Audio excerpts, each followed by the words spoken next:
Like sometimes, you know what I mean, shit get a little kooky, get a little spooky, and they had to tap in on this one, let y'all know what's going on. I forgot all about this shit. Sometimes you read so much you forget even more. You know what I'm saying? But this one here, man, this shit about a year old, maybe even older. I keep reposting it. You know what I'm saying? Every 4th of July to piss off white folks. Okay, it says some left looking for religious freedom, the other left with whoever they chose, even with it's now called pedos. Frederick von Busten. I guess that's his name. Y'all know I be fucking their names up. You don't care. Yeah, that's a homeboy. Tomahawk Tony says salutations to the OG, man. You know what I'm saying? I came up in that man's classroom, you know what I mean? Like when he came into prominence, I was front row, you know what I'm saying? I know he been doing the truth for our American peoples, you know what I'm saying? PAK to the day I lay, you know what I'm saying?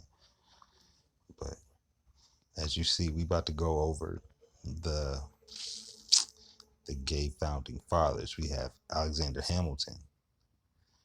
Says like it is only a hit and stride in recent years and may still set back. Homosexuality has always been a part of America indeed. Many of the nation's founding fathers partook in the company of other men, and even some of the straight leaders of the day showed a level of tolerance that ought to make Mike Pence think twice. Here's a look at some of the nation's architects from the colonial day to the colonial war who proved LBGT individuals always had a place in American tapestry. Y'all hear this shit? Okay, Broadway shows Alexander Hamilton maintained a relationship for years with his fellow revolutionary John Lawrence. In the letters to Lawrence, Hamilton made it clear his love. Till you bid us adieu, I hardly knew the value you had taught my heart to set upon you, Hamilton wrote. The relationship between the men continued until Lawrence died in battle in 1782. Hamilton, of course, also held a genuine love for his wife Elizabeth Schuyler and once had to publicly apologize for an affair with Mary Reynolds, but plenty of. So he was just slanging dick. You know what I'm saying? My man didn't give a fuck. You fucking, he fucking. You know what I'm saying? All right, let's get to George Washington. One point during the Revolutionary War, George Washington, perhaps America's first LBGT outlaw, encouraged Alexander Hamilton and Frederick Lawrence to just come on out.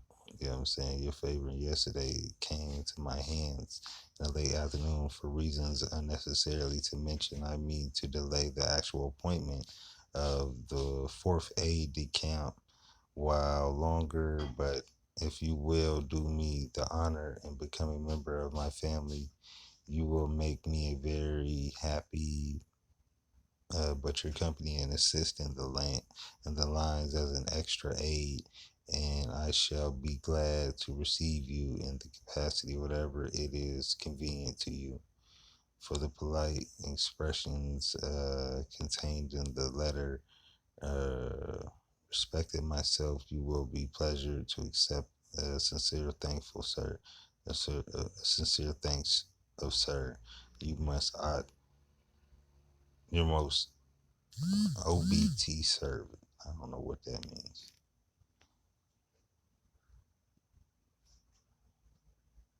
Full column report entitled The Defense of Masonry, occupying half of the front page at the top of one of the earliest engravings accompanying a poem to appear at the newspaper. It depicted two men, one bent over and another penetrating him with a tunnel of wooden spikes. Here a graphic imagery with subliminal overtones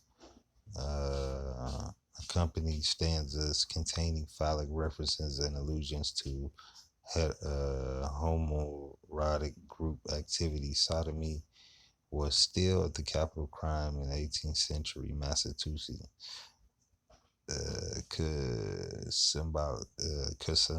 Symbolic sodomy have been a source of emasculating satire. Tom Forster produced a fellow Social Science Research Council research that the article was Let's zoom on it because it's too much. Let's get it closer for us. All right. The article was assisted by a dissertation fellowship from the Sexuality Research Fellowship Program of the Social Science Research Council. With funds provided for the Ford Foundation, he benefited from the assistance of Toby L. Ditz, Richard Godbeer, Jonathan Goldberg, Alfred Young, and participants of the Future of the Queer Past Conference, McNeil Central of the Early American Studies, and seminar and organization, and participants in the. All right, that's enough of this. Let's get to the next one. All right, we have Frederick von Steuben. This man also here was on some extra shit. A Prussian military officer subjected to the rumors about his sexuality. Baron Frederick von Steuben was recruited by Ben Franklin to join the Americans cause credited with bringing modern warfare and rigid discipline to the revolutionary historians Harry Shanawolf and others say von Wooten. I'm gonna have to get the rest. I got the rest of it in another article. We don't get there. Von Wooten, man, he's a pedophile. Charles Adams, son of President John Adams, Charles Adams, in his youth became a protege of Frederick von Steuben and would grow comfortable in his own homosexuality. He lived many years with John Mulligan, but he fell out of favor with his father. He was over there fucking on that little boy. Pierre Charles L'Enfant, part of George Washington's inner circle.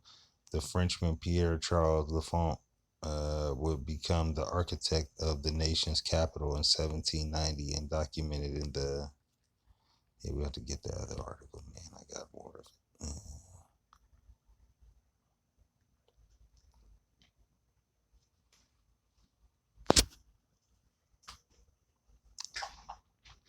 Others, von Steuben helped turn the war around. So, okay, here we go. Here go the story of von. Yeah, this shit got extra. Baron Frederick. His name is Frederick Wilhelm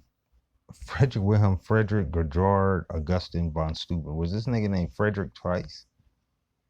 All right. Was a Prussian soldier who served honorably in the various German and Prussian campaigns until his career ended in scandal. In 1776, he was accused of improper sexual behavior with a young boy and forced to seek employment elsewhere based on a favorable meeting with a French minister of war. He was referred to Benjamin Franklin and later to George Washington as a professional Prussian officer. He seemed ideal for the largely untrained Continental Army, and he received funds to travel to Boston. Von Steuben arrived with his military staff and his Italian Greyhound. He quickly set to work as a inspector general and major general of the Continental Army. His contributions to the fledgling American side in their fight with Britain was incalculable. Not only did Steuben write that the Revolutionary War did drill manual that became the standard drill manual for the United States Army for decades afterwards, but he also served as various capacities, including being George Washington's chief of staff. In the last years of the war, his accomplishments were all the more remarkable. They're gonna try to make this motherfucker out to be a good guy. So you're doing all that extra. Okay. I didn't get there.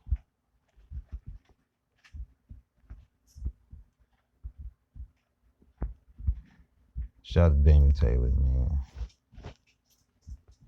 He always got the drop.